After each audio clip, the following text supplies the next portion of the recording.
kantong jenazah. Itu pun 8 kantong jenazah, bukan berarti 8 jenazah ya. Bisa saja isinya kurang dari itu atau bahkan bisa saja lebih dari itu ya. Nah kemudian sebagai yang bertanggung jawab dalam DVI, kami kan juga harus mengetahui bahwa fase-fase DVI itu terlaksana dengan baik. Fase dari fase 1 sampai fase terakhir, fase 5 ya. Di mana fase 1 kan di TKP. Jadi kita harus melihat bagaimana penanganan di TKP itu berjalan dengan baik.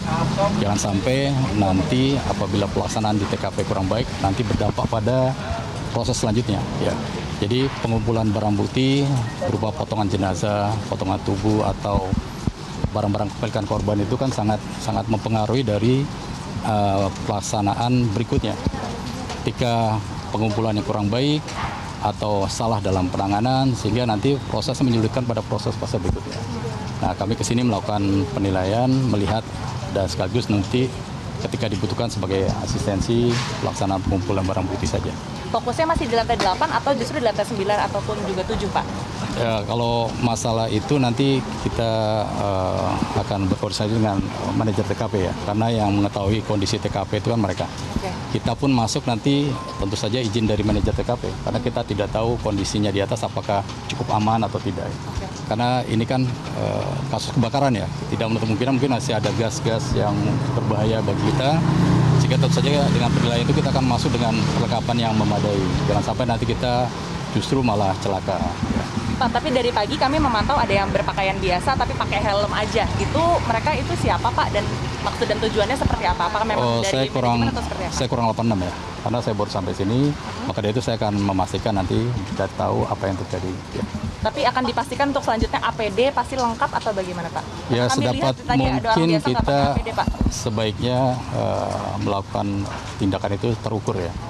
Dengan tentu saja minimal menggunakan helm, sarung tangan, gitu ya, masker ya, untuk pengaman kita sendiri. Pak, ini kan ada laporan 14 orang hilang dan 8 kantong jenazah sudah dikirimkan ke RS Polri. Proses identifikasinya sudah sampai mana sih, Pak? Pemeriksaan fisik ya, di kamar jenazah, kemudian mengambil sampel DNA dari jenazah sudah dilaksanakan, kemudian dikirim ke lab kita sehingga kita proses. Kemudian keluarga korban juga telah memberikan data-data tentang orang yang dinyatakan hilang, dan dari mereka kita ambil juga sampel DNA-nya, dan semuanya yang setelah kita ambil kita proses di lab laboratorium DNA Puskesmas Polri.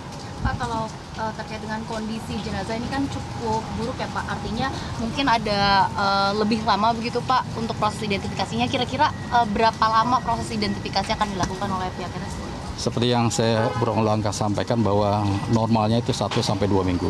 Namun bisa saja lebih cepat, bisa saja lebih lambat ya, tergantung dari kapasitas kemampuan dari lab kita ya. Karena dengan kondisi sampel yang agak sulit mungkin pasti saja proses akan lebih lama. Bisa saja nanti akan ada pengulangan ya. Pak, itu kan kemarin ada 8 kantong jenazah dan berpotensi salah satu kantong itu bisa 2 atau 3 gitu. Sejauh ini identifikasinya apakah ada satu kantong jenazah yang lebih dari 2 identifikasi? Jadi gini, nanti di dalam kantong jenazah itu kan ada beberapa bagian-bagian tubuh yang tercampur ya. Nah, dari bagian tubuh itu kita ambil sampel DNA semuanya. Nanti kan muncul, kalau misalnya dia dari individu yang sama, pasti profilnya sama. Tapi kalau misalnya ada muncul profil yang berbeda, berarti itu 2 individu. Sejauh ini belum terkonfirmasi ada 2. Belum, hasil kan belum keluar ya. Ya. Sampai siang hari ini apa ada temuan baru, Pak? Dari pagi? Kalau tadi pagi kita hanya melaksanakan ANEF ya. ANEF proses dari tahap 1 sampai tahap 3.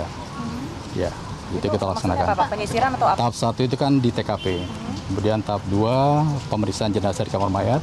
Tahap 3 itu pengambilan data dari keluarga. Oke. Berarti kalau yang di sini, Pak, belum ada temuan baru ya, Pak? Sejauh ini belum ya. Maka dari itu kita di sini. Pak Fauzi, kalau penyisirannya Pak mungkin Pak, tantangan penyisirannya selama ini apakah masih ada reruntuhan yang masih sulit digeser atau bagaimana Pak? Iya, tantangan ini. Iya, Pak. Saya pikir karena kondisi ini ya, kondisi bangunan yang mungkin kita perlu hati-hati aja. Cukup ya? Pak, ada korban lain begitu selain dari yang 14 yang sudah Bisa saja, ini kan open disaster ya. Open disaster kita tidak tahu siapa yang ada di situ. Ini kan 14 orang ini kan dilaporkan oleh keluarganya yang merasa anggotanya hilang. Bisa saja ada orang yang datang ke sini yang keluarganya nggak tahu. Ya, itu aja ya. Pak Fauzi, terakhir mungkin soal hasil koordinasi dengan Balai Kesehatan Penerbangan, mengingat ada korban yang...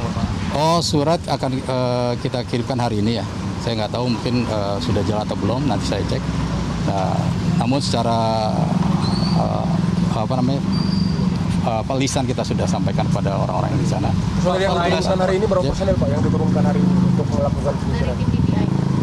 Jelas ini gabungan dari tim DPI Pustukas Polri, terusnya Bidokes Polda Metro Jaya, kemudian dari ada teman-teman lain yang Kalau dari tim DPI ini hari ini datang untuk membantu penyisiran dan juga pencarian orang hilang ataupun korban, atau juga akan melakukan olah TKP? ya itu olah TKP-nya kan penyisiran korban ya. Pak, selain tes DNA, sebenarnya upaya apa sih yang agar mempercepat dari DPI Pak untuk identifikasi sendiri? Jadi kita memiliki dua metode identifikasi yang kita kenal dengan primer dan sekunder ya. Primer itu kan DNA, sidik jari, gigi. Itu kita upayakan dulu tuh.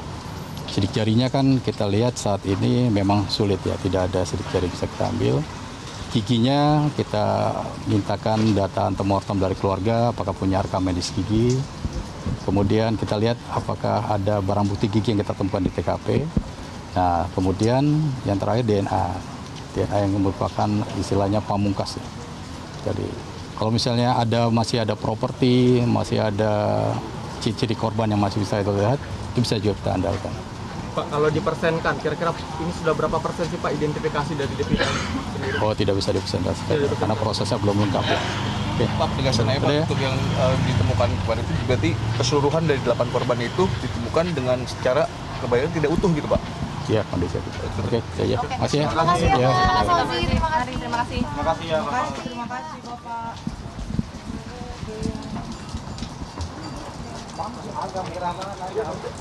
Pemirsa, baru saja kita simak pernyataan pers dari Kabid Disaster Victim Identification atau DVI Rodokpol Pusdokes Mabes Polri, Kombes Pol Ahmad Fauzi terkait perkembangan terkini proses evakuasi dan identifikasi jenazah korban kebakaran di Glodok Plaza. Yang mana sampai dengan saat ini proses evakuasi masih terus dilakukan ataupun proses pencarian, termasuk juga identifikasi untuk sejumlah jenazah yang sudah berhasil ditemukan dan juga dibawa ke Rumah Sakit Polri untuk diketahui secara pasti identitasnya. Di mana sampai saat ini Pusdokes Polri melakukan upaya identifikasi dengan mencocokkan temuan jenazah dengan data antemortem yang dikumpulkan dari pihak keluarga yang sudah melaporkan ke posko SAR yang berada di Rumah Sakit Polri.